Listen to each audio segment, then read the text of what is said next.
thing every level because of the new class changes, and I think we'll be in a far better, more healthy spot for World of Warcraft. Of course, that's for new players, but there's good news for existing ones. Alts seem to be faring well. Like, you'll level them faster, you'll get more of them, but what really matters is the endgame experience. Now, each Covenant is going to equate to more narrative content and more, like, cosmetic progression. Now, that's going to be pretty good. It'll get you back to the strengths of having alts and legions and going through the class orders. Now, the thing is that, unlike with Legion, Blizzard are pretty darn clear in their desire not to punish multiple characters. How? Well, I think the removal of artifact power is going to go a very long way to help that, especially with how they seem to be balancing Anima and a few other things. But, well, let's hop on over to Anima and AP. This is another great thing. Artifact power is gone, Anima is in. Now, artifact power punished playing now through diminishing returns, while also making your past work negligible through catch-up. Yes, it worked on paper, but humans are not spreadsheets. Anima is very different, with you only needing a small amount every week for your power progression, and the rest going towards cosmetic progression with your Covenant. Now, that's fine. That's totally fucking fine. I have no issue with there being, like, Anima and like, it being cosmetic stupid shit, right? It's like, oh, wow, I farmed 6 hours today. I got this stupid pet. Like, who gives a fuck, right? But the power progression, I think, is like... So, imagine it like this. So, for every... Out of, like, every 10 players... I'd say like 8 of them are motivated by power progression, or 9 of them are motivated by power progression, and then 1 of them out of the 10 is motivated by cosmetic progression. Player power progression is the strongest motivating force in the game, and cosmetics are not that important. And if they can just give us a Valor Cap back, I would be so happy. That's all I've wanted for so long. I just want a Valor Cap. Oh, sure, I get that people are talking about the idea of weekly chores, but being real, the Valor Point system, like the cap for Mists of Pandaria, that was far less alt-unfriendly than Legion or BFA ever were. Blizzard should also look to solutions of the past, I think, and consider adding in a VP boost for alts once your main is capped, and also maybe adding some of the reputation commendations for alts. Again, those are Mists of Pandaria solutions that would have been very welcome in BFA, I know that much, and I think they'd still be welcome in the next expansion. And on the topic of progression, let's actually just talk about the soul mines, because I think this could be a positive. Now, I think they could be a really good progression system, though as I did say, I'm worried about the conduits killing them. But still, I'll say this, having a selection of endgame talent trees to advance through and swap between, depending on your scenario, well, I think that actually sounds quite good. I think there's more player agency in that than there was with Azerite Armor. Now, of course, it's all going to rely on implementation, but I think it could actually be quite good. I mean, if they can have multiple trees that matter that I want to swap between with different builds, it would probably be better than even, say, the artifact weapons single fixed tree. Artifact weapons would have been fucking great if you weren't able to pick everything on the tree. Like, and you were just able to respec them regularly. That would have been fucking awesome. But instead, they had to make it to where you just get every single one, and then it's boring. Like, they literally could have just made the artifact weapons a new system that would be exactly the fucking same as the old system that we used to have. I don't know what the hell they were thinking. Like, it doesn't make any fucking sense that they did that. Like, I'm kind of annoyed by that, honestly, because I thought it was such a good idea. Like, they could have used the artifact weapons to just reintroduce the old talent system into the game. It would have been fucking amazing.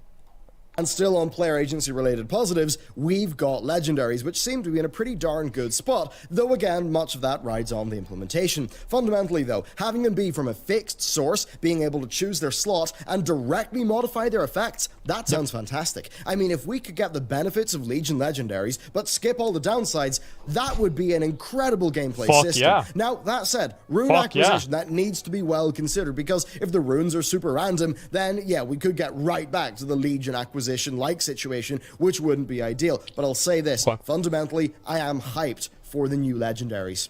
Of course, gameplay customization is not all that matters in an MMORPG. The RPG really is important.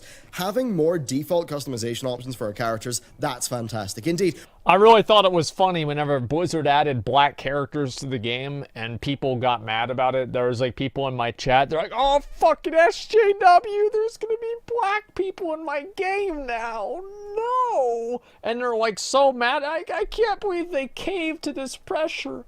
I thought they didn't care about making political messages, what the hell? And like, I guess it's like, I can understand how... Actually, no, I can't understand that. It's just fucking stupid. I really can't understand that. Like, yeah, of course, there's some things like games use the fucking game as a political platform. That's stupid. Nobody likes that. But holy shit. Holy shit, guys. Like, give it a rest. By the way, we're still looking for more people. Message me, INV, if you're 60, and we can summon over here. With the Gilneans being British and the Stormwind humans being American, I've got to wonder, will they use like the new human customization options Remember what happened as to kind of like a Gilneans, basis to build out some new cultures for like, you know, humans in the future? I think if they did that, it would be pretty cool. Could take us to some new places with new looks. Past that though, the other options are great, and from what we understand, there's more to come. That's all really good stuff. The Covenants also seem to have great unlockables as well. You've got your custom cloaks, you've got your mounts, you've got tints for both and the leveling up of them. It sounds really good. I mean, if Blizz can recapture the Legion artifact skin hunting gameplay and you know, maybe expand upon it, then that could be really strong. I mean, hell, I know this much. It'll be better than what BFA had in that regard, which, I mean, really is not that much. But that what do you said, mean, bro? Like, what about Azerite weapons? What about that necklace you couldn't even have it, you couldn't click on or do anything with? Bro, like, what do you mean? Dude, BFA was lit. What do you mean, dude? BFA was fucking lit, man. Like, what do you mean? I could get my Azerite power, and then I could get my blue item and get all my Azerite traits, and I get my epic item, and then I have to get my same Azerite traits and my epic item because of an arbitrary number requirement. Like, dude, that was fucking, whew, man. Like that was exciting, man. It was litty. Yeah, message me, Rouge Boy, sorry, Rogue Boy. Message Rogue Boy for an invite. INV. we still don't have tier sets. That's another negative. Both in terms Straight of up, gameplay dude. and aesthetic customization, this does make me a bit sad. Blizzard just have to face it. Their BFA armor type direction just didn't work out that well. No. Gear looks boring, and characters look less distinct than ever. Okay, time for our second mixed point. Okay. It's Titan Forging. So, based on Preach's post-con stream, Here we go. Titan Forging is gone, and Here we go. Blizzard's internal justification is that it was too hard to balance the power inflation. We covered that in yesterday's video. Now, sure, I agree. Really, Blizzard? Really? Really? Did anybody... I wish somebody could have predicted that. I just wish somebody could have said that in the beta. Like, it's so disappointing that nobody said that. And like, Blizzard had to figure this out all on their own. And it took them 4 years to figure out. Agree with Blizz, but if that means that they don't understand the fundamental disappointment loop that system created, They do. then I'm a little bit worried. I think they But still, understand it. No Titan Forging in that sense is a good thing. Blizzard did, though, say that there would be something, and it seems like Corrupted Gear is a massive test of that. So overall, look, I'm just a bit worried that while one problem may be diminished, they are just going to bolt another, like, thing onto Gear, and that it will backfire. And I know that's a pessimistic, dim sort of view of things, but it's what the past has taught me here. I mean, that power inflation thing that Blizzard talked about, or well, that Mike sort of indicated Blizzard talked about, we've been complaining that since 5.2's Titan Forging. It took them 7 years to see the obvious there, and that's just a little bit worrying to me. And hey, while we're feeling sad, let's do another potential downside, and that is the coupling of gameplay mechanics with player expression. It's very possible that the playstyle of Covenant A will be your favorite, but the Covenant B will be your, ideal pick, aesthetically and thematically. I think that you should be able to, if you get your full armor set from one Covenant and then you switch to another Covenant, you should be able to keep your armor set. Because I want all of them. Well, I really only want 2 of them, but I think that's what would make sense.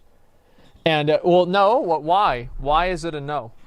Why is that a no? It doesn't make any sense? But what do you mean it doesn't make any sense? All right, think about it like this. You're part of a sports team. Make it 4 characters. Okay, that's fine. If you have to do it on a separate character, that's fine. But as long as you can transmog it and you can hold on to that armor and use it if you're another Covenant, I think that'd be cool. Because I don't know, I want to be able to have all the sets, but I don't want to have to choose. Decision matters? No, maybe it does. To me personally, I'd like to be able to have all the sets though, because I think it would create more content that way. Because people would they'd want one set, and then I'd want the other set, so they'd go switch over. And I think it would create more content that way and be overall better. And I think also if people are locked to the sets, it's going to be more of just a negative rather than a positive. Imagine your set's that fucking purple thing or something like that, but you want to be the red boy.